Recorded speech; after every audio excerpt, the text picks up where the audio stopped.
10월 28일. 아직도 저는 그날이 꼭 어제처럼 뚜렷하게 기억이 납니다. 빌어먹을 정도로 높고 파랗던 하늘이며 콧노래를 부르며 상쾌하게 시작했던 그날의 아침까지도 말이죠. 오토바이 사고로 죽어버린 저의 큰아들의 얼굴을 시체 안치실에서 발견했을 때 저는 비명을 질렀습니다. 아니라고. 절대로 내 아들일 리 없다고 말하면서도 저는 이미 하얀 천을 걷기 전부터 알고 있었어요. 그날 아침 제게 다녀오겠다, 저녁엔 외식하자 그렇게 말하던 형석이가 확실하단 걸요. 비록 알아보기 힘들 정도로 얼굴에 상처가 많았지만 실루엣만으로도 머리카락 끝만 봐도 부정하긴 힘들었던 겁니다. 경찰은 소리를 지르며 우는 저를 대신해 며느리에게 물었죠. 확인 가능하실까요? 교통사고로 인한 피해자도 있고 신원 확인을 먼저 해야 해서. 며느린 덤덤하게 시체의 손을 확인했고 이렇게 대답했습니다. 네, 제 남편 맞아요. 손가락이 하나 없거든요. 이전에 일하다가 사고로 새끼손가락이 없어요. 여기 사인하면 되나요? 네, 확인 감사합니다. 일단 올라가서 확인서 하나 작성 부탁드립니다. 그 후에도 며느린 누가 사고에 휘말렸는지 합의를 해야 하는지 그런 것들을 물어보며 경찰과 함께 위로 올라가 버리더군요. 반면 저는 안치실 근처의 의자에 앉아서 하염없이 울기만 했습니다. 저는 저 자신을 끊임없이 원망하고 또 원망했죠. 왜 그 영화나 드라마를 보면 자식이 안 좋은 일을 당하게 될 때 본능적으로 느끼는 사람도 많잖아요. 하다못해 꿈자리가 좋지 않다거나 거울이 깨져서 불길한 기분이 들거나 하는. 그런데 저는 아무것도 몰랐던 겁니다. 그저 아들이 언제 올지, 외식으론 뭘 먹으면 좋을지 떠들기만 했었으니까요. 심지어 속으로 이렇게 행복해도 되나 하는 생각까지 했던 겁니다. 때문에 그 감정들이 저를 더 괴롭게 했죠. 조사가 다 끝나고 충격으로 식음을 전폐하고 저는 방 한 구석에서 울고만 있었어요. 하지만 며느린 그렇지 않았죠. 처음엔 너무 큰 충격을 받아서 그런 줄로만 알았습니다. 슬픔을 표출하는 방식이 각기 다르고 누구 하나라도 정신을 바짝 차리고 있는 그런 경우도 있었으니까요. 그런데 며느린 며칠이 지나도 아무렇지 않아 보였던 겁니다. 그건 장례를 치를 때도 마찬가지였죠. 물론 그때도 저는 이해하고 넘어갔습니다. 뒤에서는 슬픔에 많이 힘들어하고 있을지도 모른다, 숨죽여 울었겠다 하고 최대한 이해하려 했었죠. 헌데 어느 날은 아이의 손가락에 끼워져 있던 결혼 반지가 없어서 물어봤습니다. 아가, 너 반지는 어쨌니? 결혼 반지 말이다. 아, 그거요? 팔았어요. 팔았다고? 저는 순간 이해가 되지 않았지만 괴로워서 그랬나 보다 생각하고 말았죠. 그런데 며느린 살짝 웃으면서 자신의 목에 걸린 목걸이를 만지작거리며 대답하더군요. 그거 팔고 이거 샀죠. 예쁘죠? 요즘 금값이 많이 올랐다고 해서 미리 사둔 거고요. 비싸다고 느낄 때가 가장 싼 거라고, 금이란 게 그런 거라고 하더라고요. 그래서 남편 반지랑 이것저것 해서 다 팔고 이걸로 샀던 거예요. 큰애 반지까지 팔아서 그걸 샀다고? 아니, 장례 치를 때도 계속 끼고 있었는데 그걸 도중에 뺐다는 거니? 야, 아무리 괴로워도 그렇지. 그럼 아깝게 그걸 태워요? 다 두고 가야죠. 죽은 사람인데. 그리고 딱히 괴로운 게 아닌데 어머님은 자꾸 왜 제가 슬프다고 생각하는지 모르겠네요. 그게 무슨 소리니? 반지 보고 있기 괴로워서 그런 게 아니라는 뜻이야? 네. 누가 죽은 건 죽은 거고 어차피 죽은 사람은 그런 거 몰라요. 아시잖아요. 애도하고 그리워한다고 죽은 사람이 살아서 와요? 더구나 남편 사고 날 때 다른 사람 다치게 해서 그 합의금도 만만치 않고요. 갈 거면 곱게 가든가 하필이면 사고에 엮여서. 너 무슨 말을 그렇게 해? 우리 아들도 다른 사람들 사고에 엮인 거잖아. 그 보복운전인가 하는 차량 사이에서 사고 난 거였어. 그걸 몰라서 그래? 알아요. 근데 어쨌든 돈은 들잖아요. 온전히 피해자로 남았어야지 그걸 피하겠다고 인도에 왜 침범을 해서 일을 이렇게 복잡하게 만든 것도 사실이잖아요. 보복운전한 사람이 본인 잘못 아니라고 우기고 있고 인도로 뛰어든 건 남편이 맞긴 하니까요. 걔도 살려고 피한 거지. 경찰에서도 그랬잖아. 제가 강하게 반박하자 며느린 귀찮은 파리를 쫓듯 손짓하며 말했죠. 됐고 더는 그 이야기 하지도 마세요. 그리고 어머님, 뭐 언제까지 여기 계시게요? 지금 뭐라고 했니? 촌스럽게 못 들은 척 하세요. 뭐 설마 여기 계속 사시겠다는 거 아니죠? 하도 울고불고 하시기에 양심껏 그냥 두긴 했지만 이제 장례도 끝났는데 언제까지 계실 건데요? 설마 지금 나더러 나가라는 거니? 그럼 저랑 사시게요? 여기 이제 제 집이에요. 남편 명의로 했으니 남편 죽으면 당연히 제 몫이니까요. 남편 죽은 것도 억울한데 죽은 뒤에 시어머니 모시고 사는 사람이 어딨어요? 너 어쩜 나한테 이래? 같이 살자고 해서 내가 여기 이 집 구매도 너한테 내가 돈도 줬잖아. 내 전 재산이나 다름없는 걸 줬는데 지금 그걸 말이라고 해? 구매요? 무슨 구매요? 증거 있어요? 너 원래 이런 애였어? 나한테 같이 살자고 할 땐 언제고 이제 와서 나한테 돈 보태라. 그럼 더 큰 집에서 살 수 있다며 데려온 게 누구니? 너잖아! 제가 답답해서 소리를 지르니 며느린 시끄럽다는 듯 귀를 파며 대꾸하더군요. 누가 뭘 받아요? 전 들은 바가 없어요. 증거도 없고. 그냥 제가 할 말은 아까랑 다르지 않아요, 어머님. 이 집 이제 제 거니까 나가세요. 이왕이면 하루라도 빨리요. 저는 너무 어이가 없어서 말도 못하고 있는데 며느린 희미하게 웃으며 이렇게 덧붙였죠. 참, 나가시게 되면 제 남편 짐도 좀 같이 가지고 가실래요? 저것도 들고 있으면 다 짐이고 죽은 사람 물건 손대는 것도 찜찜해서요. 머리 터진 귀신이라도 있을 것 같아서. 친엄마도 아닌 주제 아들 생각하는 척 역겹네. 기다려주려고 했더니 당장 나가요. 그렇게 저는 하루아침에 그 집에서 쫓겨나게 되었습니다. 며느린 던지듯이 제 짐과 아들의 짐 몇 개를 현관 밖으로 던져버렸어요. 어쩔 수 없이 급하게 가지고 있던 돈으로 지하 단칸방을 구했고 그곳에서 겨우 아들의 짐을 풀어야 했습니다. 옷도 몇 벌 없었고 낡은 신발도 달랑 2켤레 뿐이었습니다. 그걸 보고 있으니 슬픔이 더 밀려왔죠. 사실 며느리의 말처럼 저는 큰아이의 친엄마가 아니었습니다. 그래서 제게 큰아이는 더 아픈 손가락이었고 그 아이를 처음 보게 된 것은 제가 결혼하고 5년이 지났을 무렵이었습니다. 만삭의 배를 이끌고 밭일하고 집에 돌아왔을 때 시어머니의 품에 그 아이가 있었죠. 저는 이끌리듯 다가가 막 태어난 그 아이를 보며 물었습니다. 이게 뭐예요? 누군데요? 시어머니는 절 노려보며 대꾸했죠. 이게 뭐냐니? 이 집 장손이 될 수도 있는 아이한테 이거라니? 장손이요? 어머님! 어머님은 바로 고개를 돌렸고 저는 남편을 보며 되물었습니다. 여보, 이게 뭐야? 말을 좀 해봐! 남편은 한숨을 푹 쉬더니 뻔뻔하게 이렇게 말하더군요. 5년이야. 당신이랑 결혼하고 자그마치 5년이나 아이가 안 생겼잖아. 그래서 나도 대책이 필요했고 뭐 어쩌다 보니 다른 여자를 좀 만났어. 그래서 그래. 어쩌다 보니? 나 지금 임신했어. 당신 아이 임신한 여자한테 어떻게 그런 말을 해? 알아, 아는데 성별이 어떻게 될지도 모르고. 무엇보다 아이 낳다 잘못되면 당신 어머니도 당신 낳을 때 돌아가셨다며. 그게 다 유전이라니까? 그래서 대비하자는 거지. 대비? 미쳤구나. 정말 미쳤어. 제가 소리를 지르자 시어머니는 들고 있던 천기저귀를 제 얼굴에 던졌죠. 누구 앞이라고 내 아들한테서 미쳤다고 말을 해? 감히! 남자 마음 하나 못 잡고 임신도 빠릿빠릿하게 못한 게 잘못이지. 다른 며느리들은 결혼 5년이면 못해도 둘, 아니 셋은 낳았어. 내 아들이 오죽하면 그랬겠니? 대를 이어야 하는데 깜깜무소식이었으니 얘도 급해서 그랬겠지. 핑계인 거 어머님이 더 잘하시잖아요.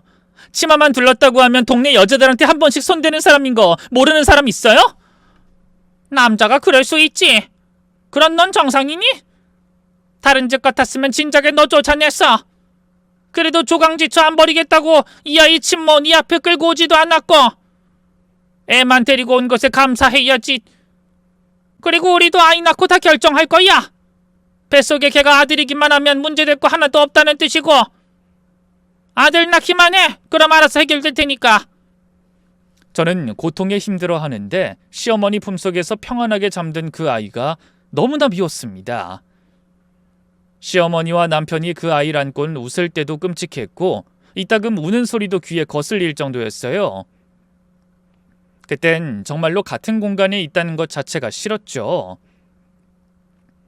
매일 물 떠놓고 기도하면서 제 뱃속의 아이가 아들이길 그렇게나 바랬고요. 그렇게 3개월 뒤 제 아이가 태어났던 겁니다. 아들이다, 아들이야. 이게 무슨 경사니? 우리 며느리 정말 장하다. 저는 숨이 껄떡 뒤로 넘어가는 와중에도 몇 번이나 물었어요. 진짜 아들이에요? 그럼. 어쩜 이렇게 내 아들 어릴 때랑 똑같은지 아주 빼다 박았어. 잘했다. 이제 너 고생은 끝이야, 끝. 우리 집 대를 이렇게 이어줘서 고맙다. 그때 느꼈던 기분은 정말 최고였습니다.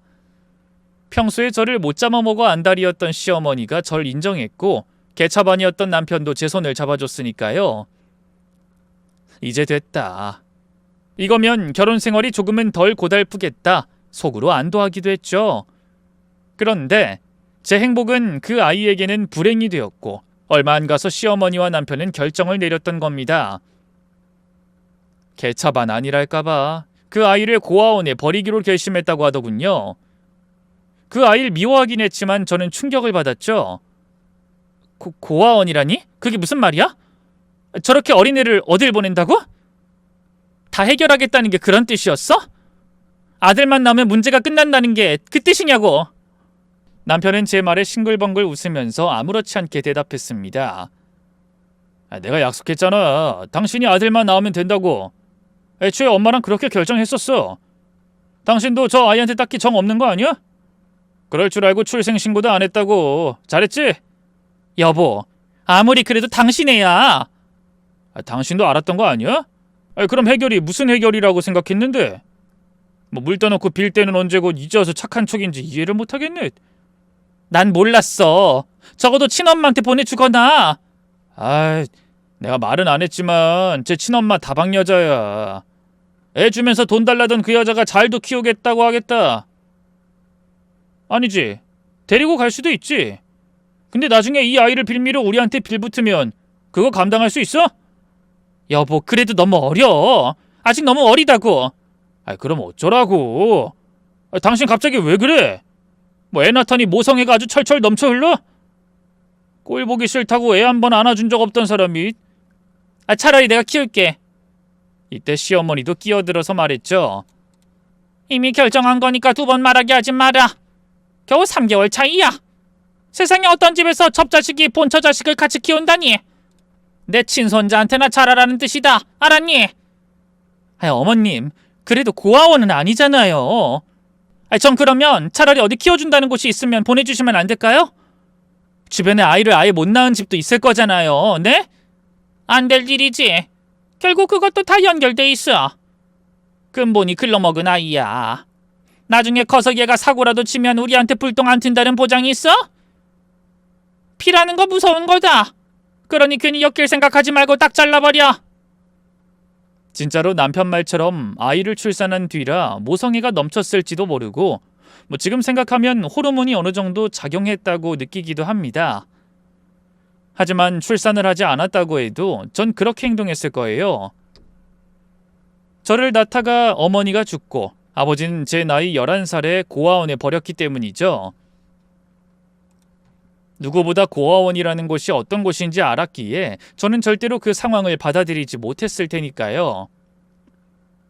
그렇게 저는 억지를 부렸고 결국 2 아이를 키우겠다고 결심하게 됐습니다. 당연히 시어머니나 남편 모두가 그걸 못마땅해 하더군요. 시어머니는 제 결정에 대해서 정 그렇게 키우고 싶다면 키워. 근데 우리 아들 돈, 내 돈은 절대로 안 보탤 거다. 학교든 뭐든 보내고 싶으면 네가 돈 벌어서 그렇게 보내. 나중에 물러달라 할 생각도 말고. 라고 으름장을 놨고 남편은 이렇게 말했죠. 키우는 건 상관없어. 근데 내 아들, 우리 친아들이 누군진 분명히 해둬. 내 아들이 힘들게 하거나 하면 내가 당신 모르게 갖다 버릴 테니까 알았어? 그 사람들은 지금 생각해도 정말 쓰레기였습니다. 인간 이하였고 양심도 뭣도 없었죠. 혼자선 아무것도 못하는 그 어린 아기를 방치하기도 했고 오로지 저와 남편 사이에서 태어난 작은 애만 끼고 돌더군요. 그래서 저는 두 아이를 일란성 쌍둥이라며 출생신고를 같이 하고 최대한 공평하게 양육하기 시작했습니다. 솔직히 그땐 정말 많이 힘들었었어요. 돈을 벌면서 어린 두 아이를 키우는 것 자체보단 시어머니와 남편의 태도가 절 힘들게 했죠. 두 아이를 똑같이 키우려고 했던 것뿐인데 시어머니는 그것조차 파르르 떠셨거든요. 내가 몇 번을 말해. 어디서 똑같은 걸 사서 나눠? 넌 배알도 없니? 어떻게 첩자식한테 친자식이랑 똑같은 걸 입혀? 준석이 친엄마면 마땅히 준석이한테 조금이라도 더 잘해야지. 형석인 출생이 다르고 근본이 다르다고 몇 번을 말해. 이건 명백한 차별이야. 어머님, 제발 그런 말씀은 그만하세요. 아무리 어려도 어느 순간 알아들을지도 모른다고요. 제가 더 신경 쓸 테니까 제발, 네? 지켜볼 거다.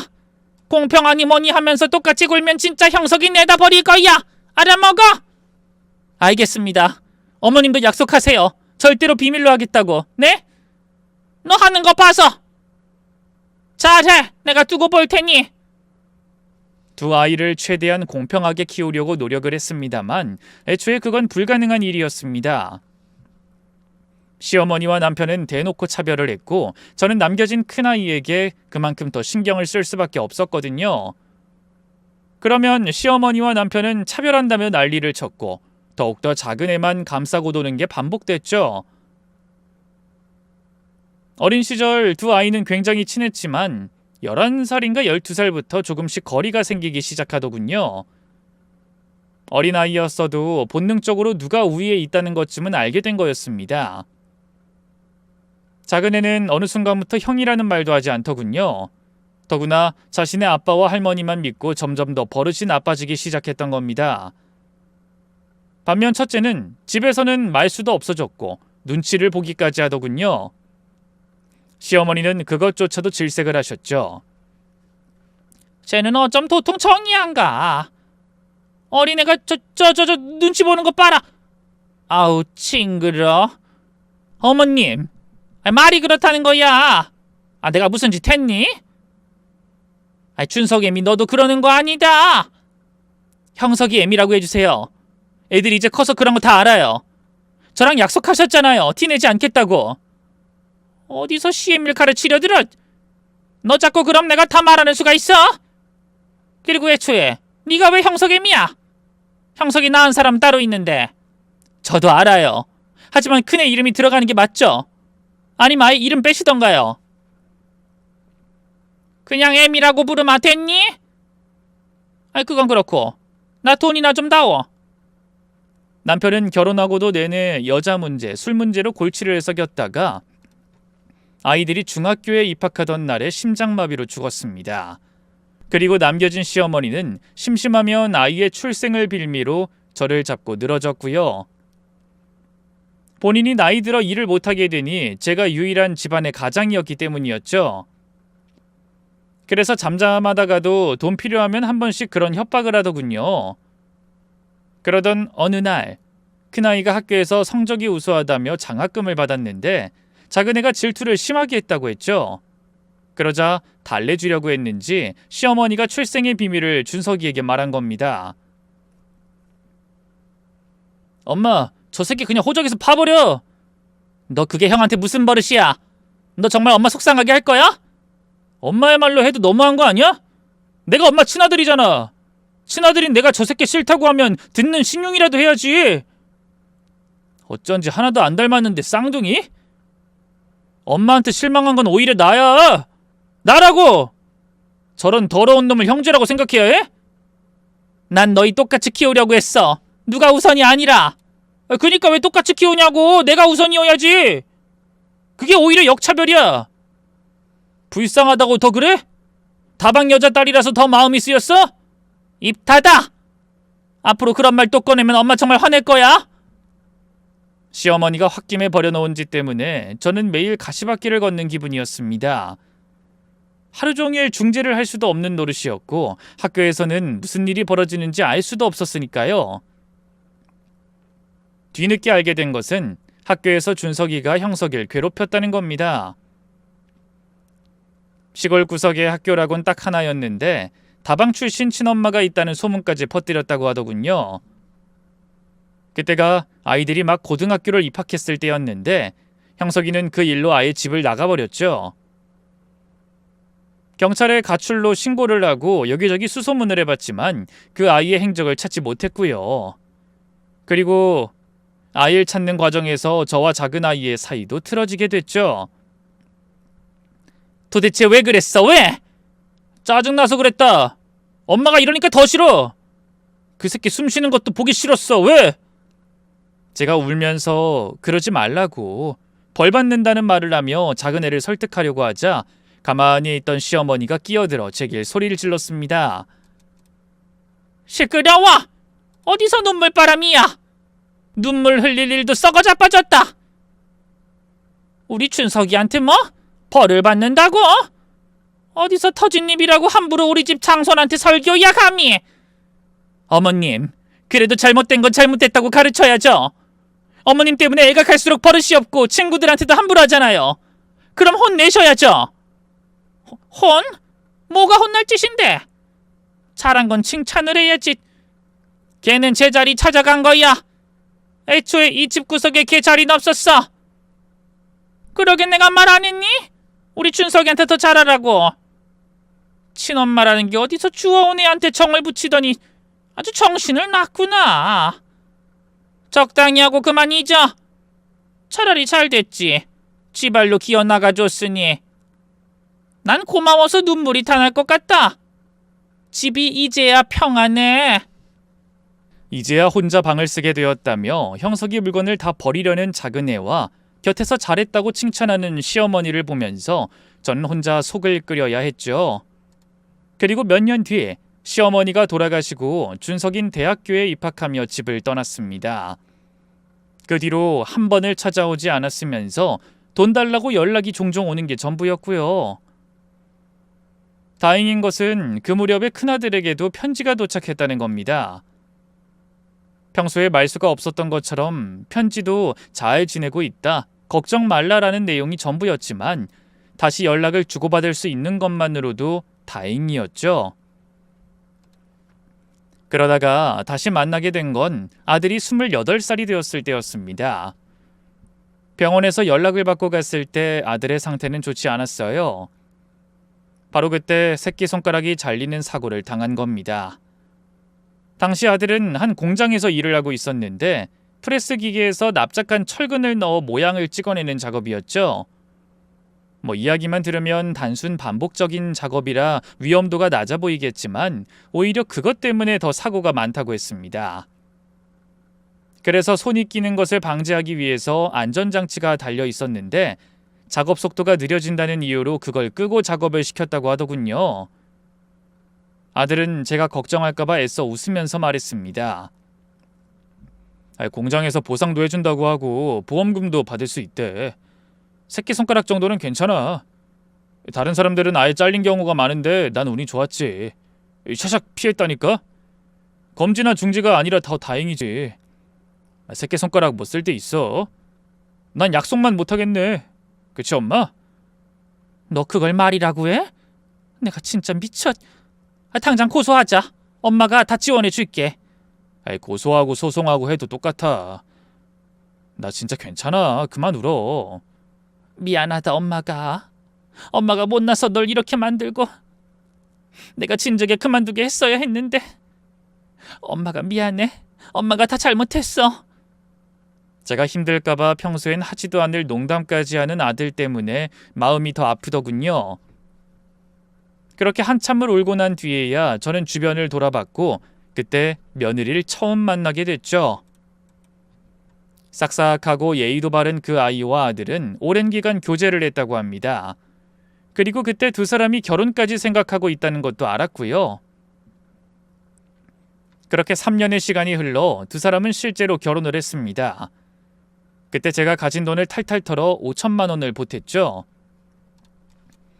턱없이 작은 금액이긴 했기에 종종 돈이 생길 때마다 입금해줬고 또 밭에서 재배한 것들 중에 가장 좋은 걸 골라 택배로 보내기도 했고요. 해줄 수 있는 게 많지 않았지만 나름 최선을 다했던 겁니다. 그렇다고 작은 아들에게 소홀했던 것은 아니었어요. 특히나 돈에 관해서는 더더욱 말이죠. 형석이가 결혼하고 반년이 채 되지 않았을 때 작은 애가 절 찾아왔습니다. 엄마, 이 쓸모없는 땅 일단 팔자니까.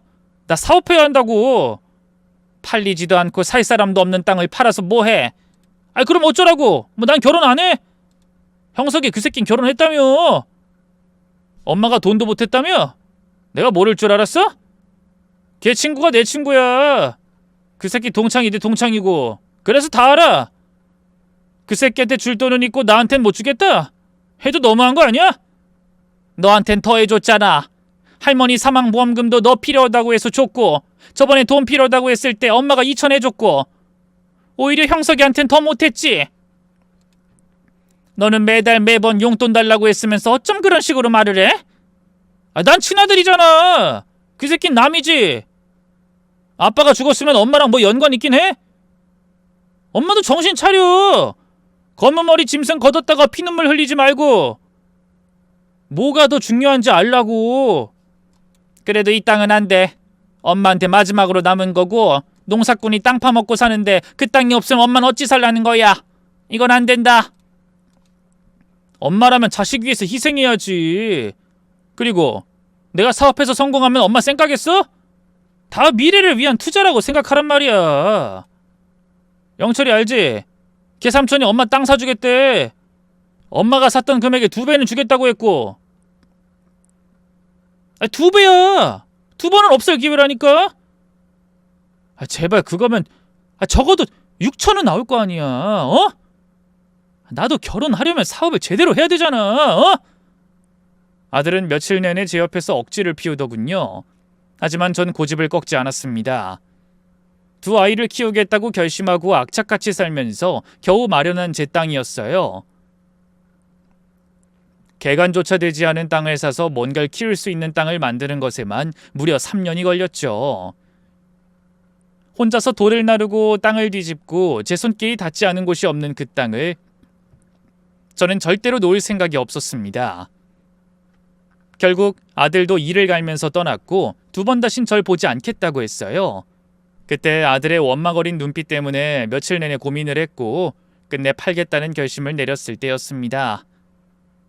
한동안 동네가 어수선하다 했더니 옆집 아주머니가 뛰어들어왔죠. 형석 엄마, 우리 동네 지금 난리 났어. 네? 무슨 난리요? 저번에 모르는 사람들도 보이던데 뭐 누가 실종이라도 된 건가? 그게 아니라 여기 재개발 들어간다고 뭐 고속도로인지 뭔지 깔린다고 무슨 보상금이 나온다고 난리라고. 형석 엄마도 가서 알아봐. 우리 부자 됐다고. 재개발이요? 그럼 제 땅은 땅이 문제야? 괜한 걸로 고집 피우지 마. 이제 형석 엄마 나이도 생각해야지. 무릎도 고장나 허리도 안 좋아. 근데 언제까지 땅 파먹고 살아? 편안하게 노후 보낼 생각만 해. 얼마 안 가서 진짜로 감정평가사라는 사람이 나와 제 땅과 집을 살폈습니다. 그리고 몇 개월 뒤 산정된 금액은 무려 15억하고도 3천만 원이 약간 넘었죠. 그런데 그 소문이 퍼졌는지 어떻게 알고 작은 애가 저희 집에 들이닥치더군요. 이런 씨, 영철이 개새끼가 2배? 2배? 아는 놈이 더 무섭다고 하더니 망할 놈이 사기를 쳐서 우리 땅을 날로 먹으려고 들어? 욕을 왜 해? 그럼 내가 욕 안 하게 생겼어? 우리 땅 산다고 작년에 그렇게 꼬드긴 이유가 있었던 거잖아. 영철이 삼철이 건설 관련 일 하는 사람이니 다 알고 사겠다고 한 게 뻔한 거 아니야? 겨우 6천에 홀랑 줬으면 어쩔 뻔했냐고. 이 사기꾼 새끼. 내가 가서 묵사발을 만들어버릴까? 됐어. 몰랐을 수 있지.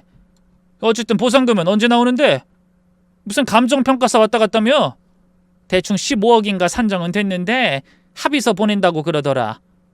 무조건 예스! 오케이라고 해! 15억이라며! 저는 눈이 거의 뒤집힌 작은 애를 보며 한숨을 쉬었습니다. 엄마는 잘 모르겠다. 뭘 몰라? 설마 안 팔겠다고 그러는 거 아니지? 어차피 강제 집행이야. 안 간다고 해도 소용없다고 하잖아. 다른 집은 이사 준비하고 난리던데. 제발 좀 미련하게 굴지 마. 땅 파먹고 사는 건 지렁이 나는 짓이지. 사람이면 좀 사람답게 살아야 할 거 아니야. 그리고 말이 나와서 그러는데 어찌 보면 나도 정당한 몫이 있어. 법적인 권리 그거 있다고. 뭐? 내가 죽기라도 했어? 무슨 권리? 엄마 땅이야. 몰라서 그래? 그래 그건 인정해. 아빠는 여자에 미쳐서 집안은 안 돌봤고 할머니도 엄마 등골 뽑아서 살았으니까. 근데 이 집은 아니잖아. 그러니까 애초에 할머니 죽은 그 시점에 내 몫인 건 당연하고 내가 엄마 여기서 공짜로 살게 해준 거나 다름없지. 나도 양심이 있어. 더 달라는 거 아니잖아. 엄마 공평한 거 좋아하지 않아? 그니까 딱 3등분해서 달라고. 5억. 춘석이 너 정말 돈만 보이니? 돈만 보여. 안 줘? 그럼 소송할 거야. 못할 것 같아? 춘석아 도대체 왜 그래? 나 엄마 아들이야. 그것도 아까워서 그래? 내가 그 다방 아들보다 뒷전인 건 뭐 그래 평생 아들이라고 생각했다. 뭐 불쌍한 놈 걷어줬다 쳐. 근데 땅보다 돈보단 친아들이 우선이어야지. 엄마도 그따위로 살지 마. 바로 합의하고 계약해서 돈 받아. 자식을 잘못 키웠다는 건 스스로도 잘 알고 있었습니다. 그런데도 마음은 아팠죠. 오죽하면 저렇게까지 할까 싶어서 알겠다고 말은 했죠. 그렇게 보상협의 계약서에 도장을 찍으니 바로 거금이 입금됐고 아들이 주장하는 자신의 몫인 5억을 줬습니다. 그리고 동시에 저도 이사를 갈 곳을 알아보고 있었어요. 문제는 짐을 싸다가 고질병이었던 허리를 크게 다쳤다는 거였죠. 다행히 동네 주민이 절 발견해서 병원에 바로 가긴 했지만 수술까지 해야 했다는 겁니다.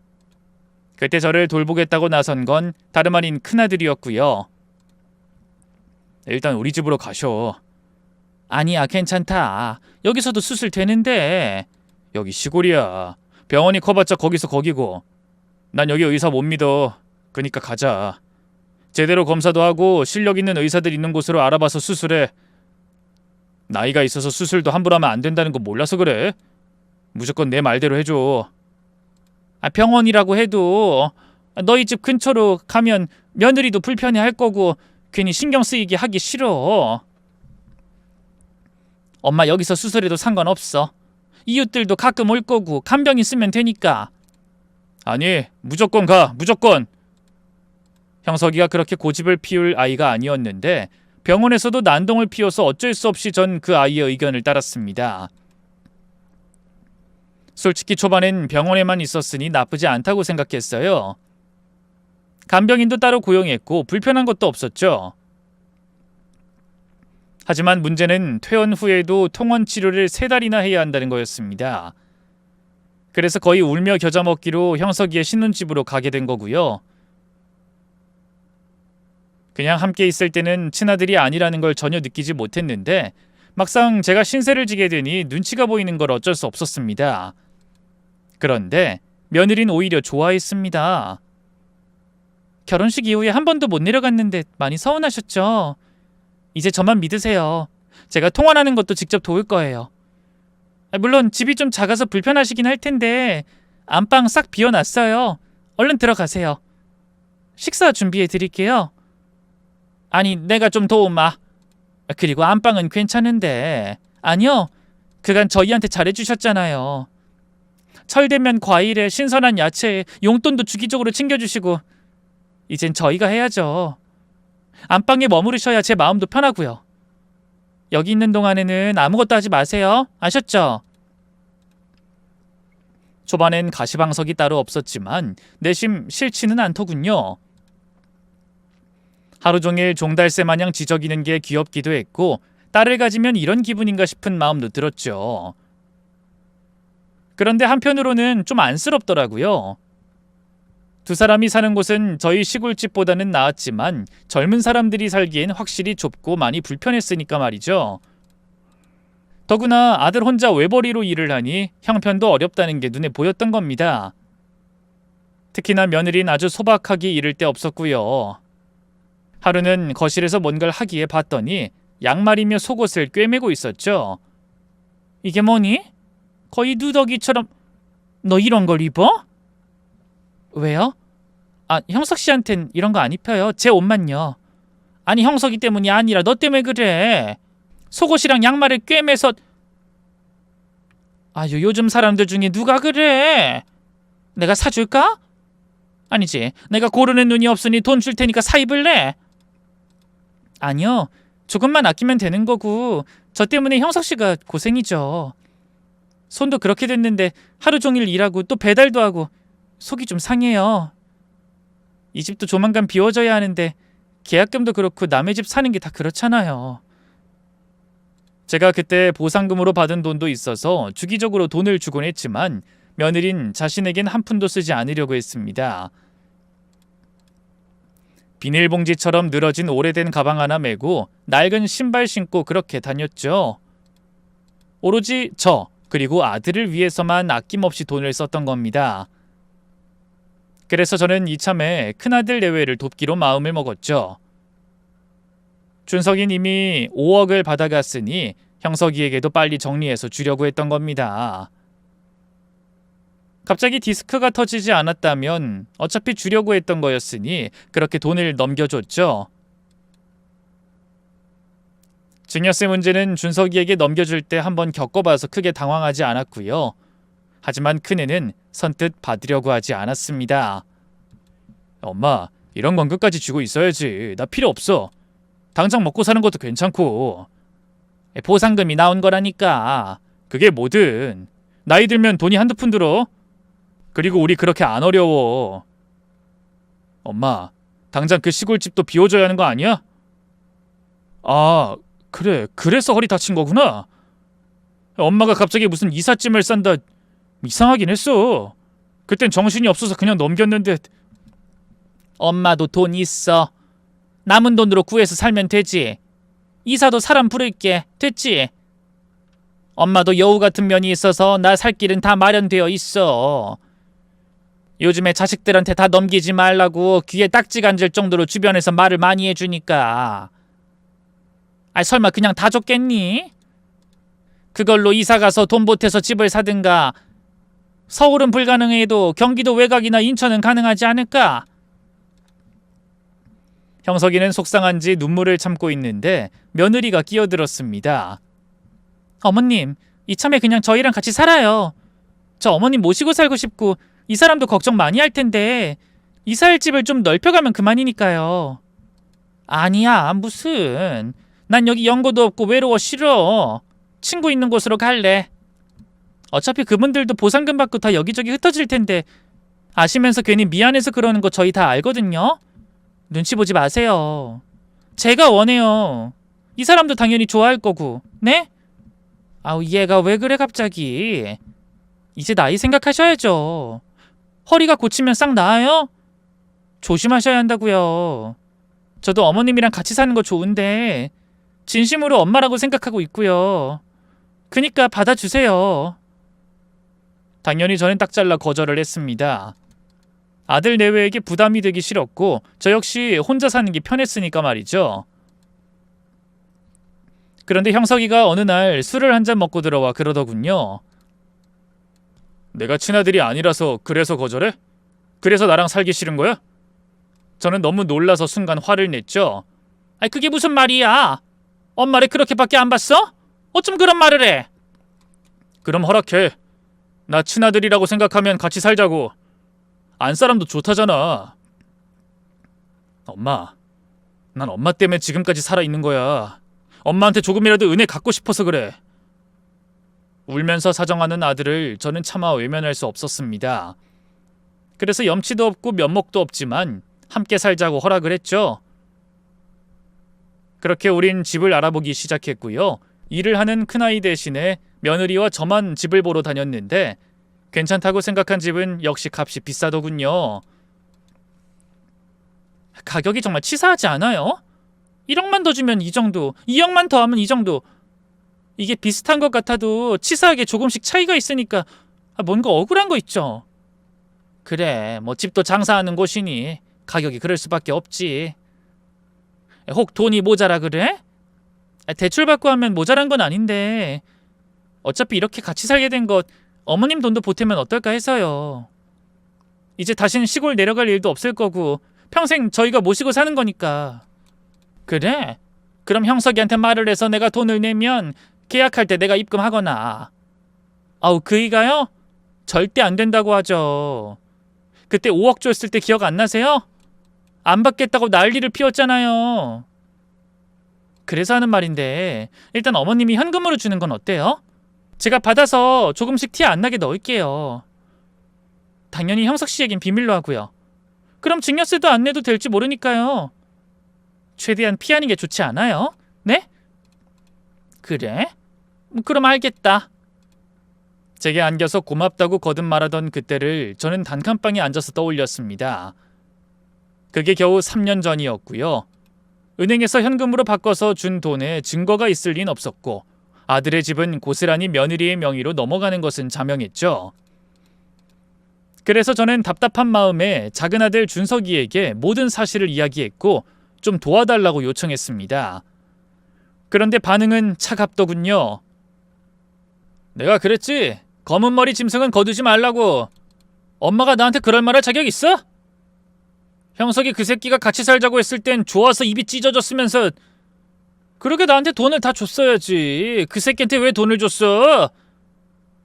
난 모르겠고 엄마 알아서 살아. 준석아 그래도 네 형이야. 지금 네 형수가 모든 돈을 다 차지한 거고. 그니까 엄마가 자기 발등 찍은 거라고. 됐고 우리 여기까지 하자. 뭐? 지금 그걸 말이라고 하니? 넌 어쩜 매번 인연을 끊겠다고 말을 해? 그럼 내가 여기서 뭐래? 뭐 형수 찾아가서 돈 달라고 엎어? 뭐 칼 들고 협박이라도 해? 엄마도 그냥 포기해. 변호사 만나고 해봤자 답 안 나와. 차용증이라도 썼어야지. 엄마도 나 대신 형을 택했으니 나도 엄마 이제 그만 버릴래. 평생 죽은 형 끼고 그렇게 살아. 앞으로 2번 다신 연락 마. 큰아들 죽고 믿었던 며느리에게 집을 빼앗겼고 작은 아들에게는 절연까지 당했습니다. 솔직히 그때는 정말 혀라도 깨물고 죽고 싶은 심정이었죠. 그래서 단칸방으로 이사할 때 들고 온 아들의 물건을 정리하기 시작했어요. 그런데 오래된 박스 하나가 눈에 들어왔죠. 이게 뭐지? 뭘 이렇게 꽁꽁 싸뒀지?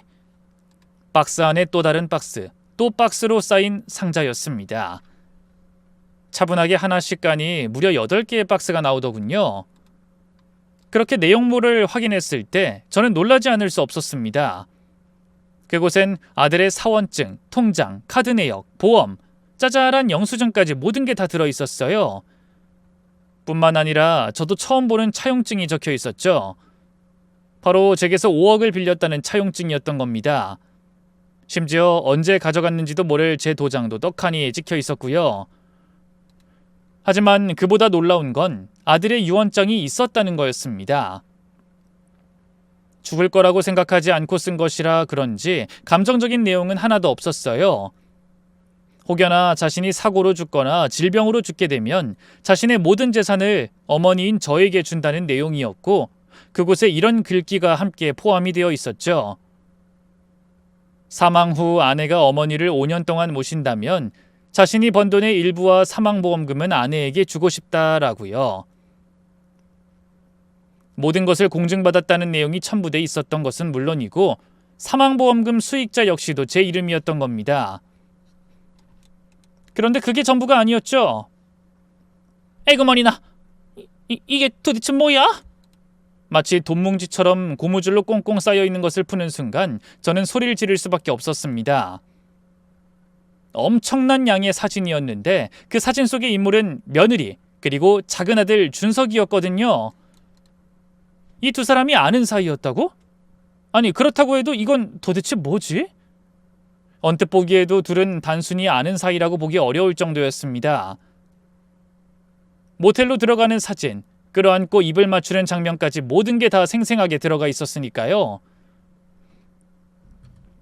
손발이 덜덜 떨렸고 머리는 어지러웠지만 저는 그 수많은 종이를 뒤졌고 이내 아들이 무슨 생각을 했는지 알게 됐죠.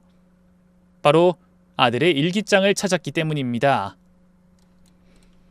날짜별로 상세하게 기록된 그 일기에는 아내의 외도를 언제 알았고 상대가 누군지 알게 되었다는 것까지 모두 적혀 있었어요. 준석이가 내 아내에게 일부러 접근한 거겠지? 이유는? 나에 대한 증오? 복수? 또 다음 장엔 이런 글이 쓰여 있었습니다.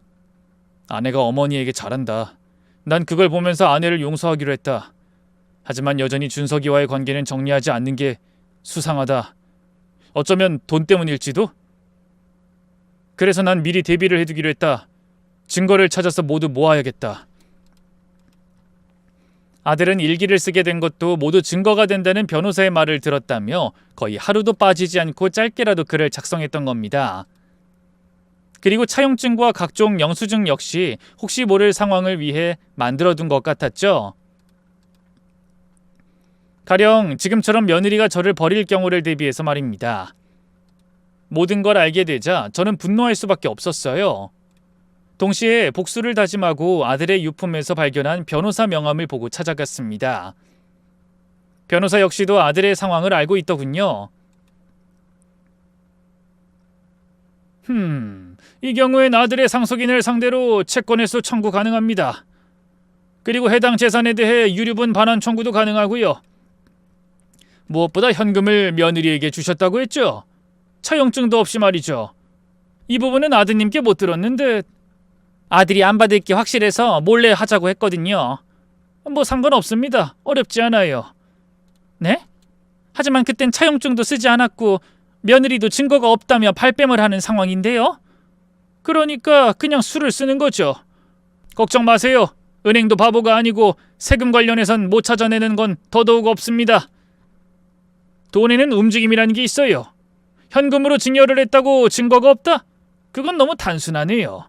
적당히 어르신 속이려 두 사람이 작당한 게 보이네요. 제 의뢰인 대신 괘씸해서라도 싹 다 털어서 돈 돌려받게 해드릴게요. 걱정 마세요.